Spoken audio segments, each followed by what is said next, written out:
So for more on all this now, live is Senator Tom Cotton. Good morning, Senator. Hey, Senator. Good morning, Ed. You know, and Senator's here as well. You have protesters taking over City Hall in several blocks in Seattle. We're seeing protesters maybe trying something similar in Portland.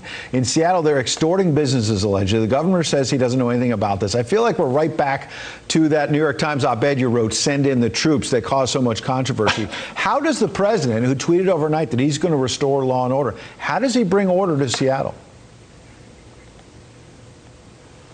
Well, Ed, when you look in Seattle and you see all these far-left activists that have declared some kind of autonomous zones, I guess the Democratic Party has gone back to their roots of secession once again, since it was the Democratic Party that seceded and formed the Confederacy.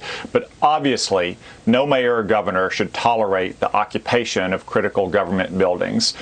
We want to see a peaceful resolution to this standoff, but this can't be allowed to continue indefinitely.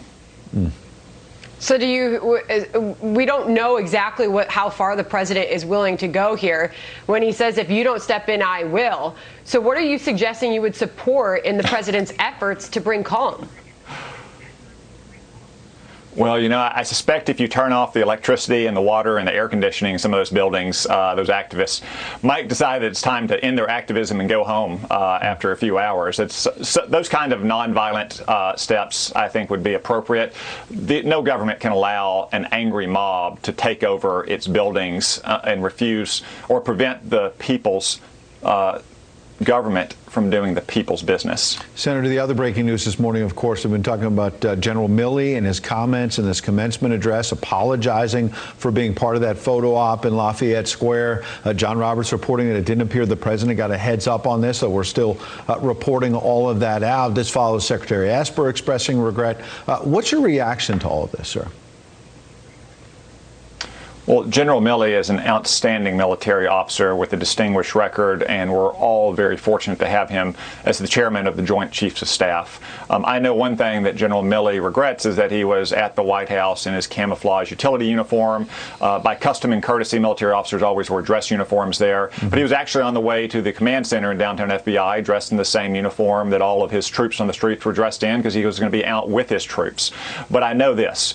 He is acting in the finest traditions of military leadership, and he is taking responsibility, not just for the reality, but for perceptions. And if he thinks that perceptions reflected negatively on the commander-in-chief, all the way down to our young troops who were out in Lafayette Park or on the streets of Washington, D.C. last week, then he's going to take responsibility for it as a military leader, and I commend him for that, and we all should.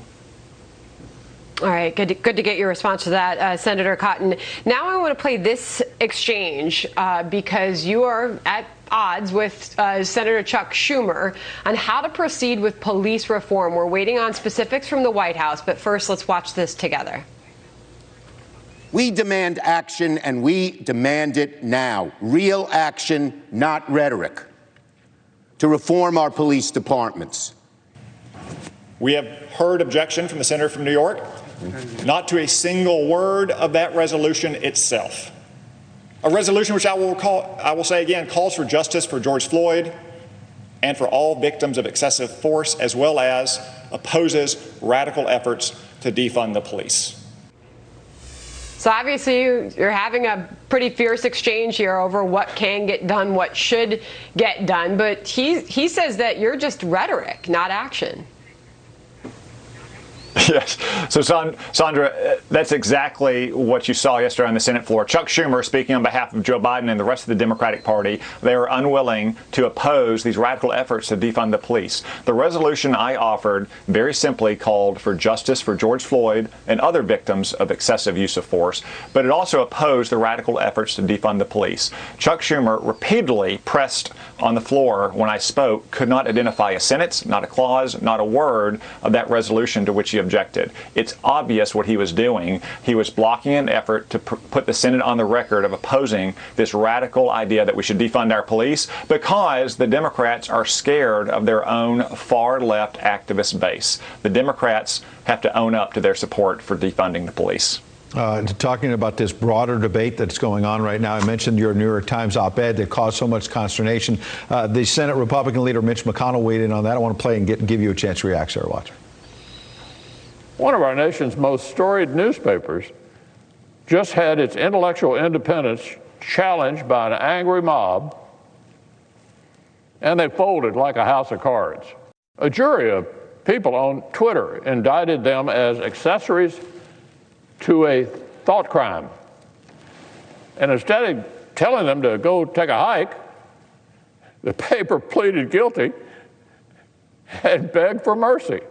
He's obviously having a little political fun there with what's going on at the New York Times, but it's obviously a serious issue at the heart of this. We had Dan Henninger from the Wall Street Journal on earlier on this program, and he said he used this as an example of how he thinks the First Amendment is under assault right now.